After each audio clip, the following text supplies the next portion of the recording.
दोस्तों, एक बार कौवा एक पेड़ की डाल पर बैठे बैठे रो रहा था। नीचे से एक साधु निकलता है और उसके आंसू साधु के ऊपर गिरते हैं। साधु ऊपर देखता है तो कौवा रोता हुआ दिखाई देता है।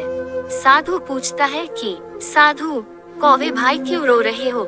कौवा, बाबा, मेरे जीवन में कष्ट ही कष्ट है। भगवान ने मुझे ऐसा बनाया है कि सभी मेरा तिरस्कार करते हैं। कोई मुझे पसंद नहीं करता है। मेरे काले रंग और कर्कश आवाज के कारण लोग मुझे अपने घरों पर बैठने तक नहीं देते हैं। लोग मुझे जूठा खाना खिलाते हैं। साधु, सभी को भगवान ने अलग अलग बनाया है और सबको अलग अलग कुशलता भी दी है।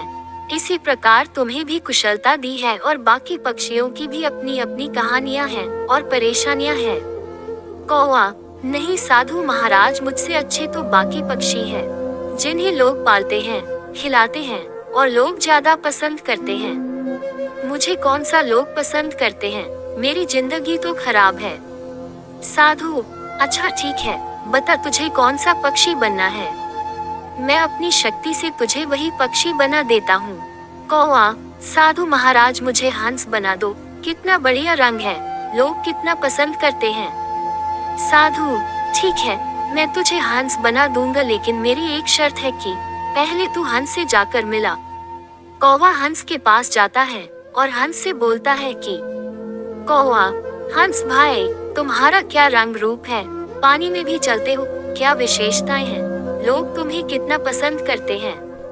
तुम्हें देखने के लिए घंटों लोग खड़े रहते हैं, इंतजार करते हैं। अगर मुझे मौका मिले तो मैं हंस बनना पसंद करूंगा। हंस, कौवा भाई, मेरी बहुत बड़ी तकलीफ है। भगवान ने मुझे जो रंग दिया है वह शांति का रंग है। मुझे अपना रंग देखकर हर दम यह एहसास होता है कि जैसे कोई मर गया हो और सफेद रंग होने के कारण कोई फोटो खींचता है तो मैं किसी सफेद रंग में छुप जाता हूँ। दिखता ही नहीं हूँ और सफेद रंग की वजह से मुझे और भी बहुत सारी तकलीफ है। कौवा, तुम्हें भी सफेद रंग से तकलीफ है?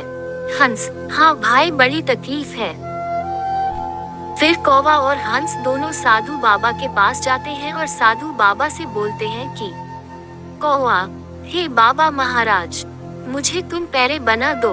एक मौका देकर पैरे बना दो, क्योंकि पैरे बड़ा अच्छा होता है।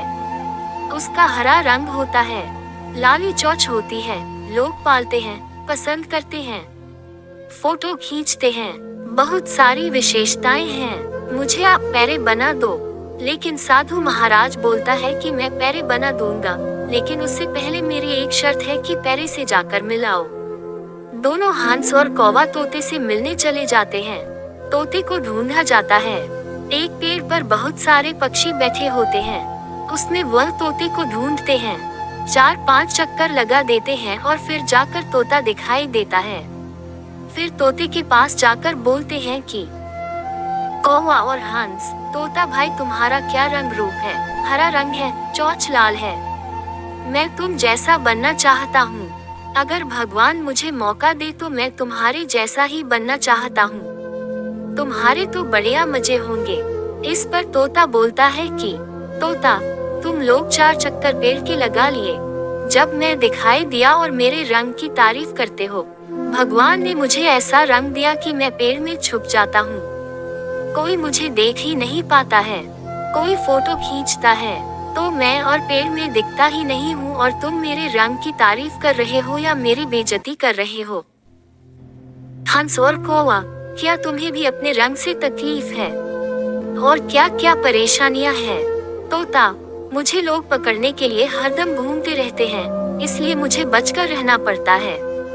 लोग जाल बिछाए रहते हैं, पल पल सतर्क रहना पड़ता है। इस पर फिर तीनों पक्षी साधु के पास जाते हैं और फिर साधु से बोलते हैं, तीनों महाराज, एक मौका और दीजिए, हम लोगों को मोर बना दीजिए। मोर बढ़िया पक्षी है, लोग उसका सम्मान करते हैं, राष्ट्रीय पक्षी है। तो साधु की वही शर्त होती है कि मैं मोर बना दूंगा, परंतु एक बार मोर से जाकर मिलाओ। तीनों जाकर मोर को ढूंढने लगते हैं। जंगल में उसे जैसे तैसे मोर मिलता है। मोर एक गड्ढे में जाकर छुपा हुआ था। तीनों, मोर भाई, तुम इस गड्ढे में क्यों छुपे हुए हो?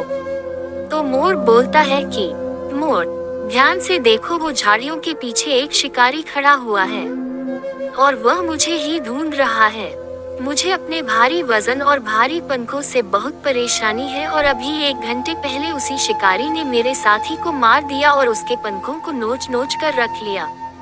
अब उन पंखों को पूरे मार्केट में बेचा जाएगा और लोग अपने घरों की सजावट में इस्तेमाल करेंगे। फिर कौवा और बाकी पक्षी चारों साधु के पास जाते हैं तो साधु बोलते हैं, साधु, भगवान ने जिसको जिस रूप में बनाया है, जो विशेषताएं दी है, वह अतुलनीय है। भगवान ने सबको कुछ मजबूत तो कुछ कमजोर विशेषताएं दी है। अगर हम कमजोर कड़ियों पर ध्यान देंगे तो खुद को कमजोर महसूस करेंगे, यदि मजबूत कड़ियों पर ध्यान देंगे तो हम खुद को मजबूत महसूस करेंगे। सभी पक्षियों को अपनी भूल का एहसास हो जाता है और जीवन जीने का मूल सूत्र मिल जाता है, किसी से भी अपनी तुलना न करें।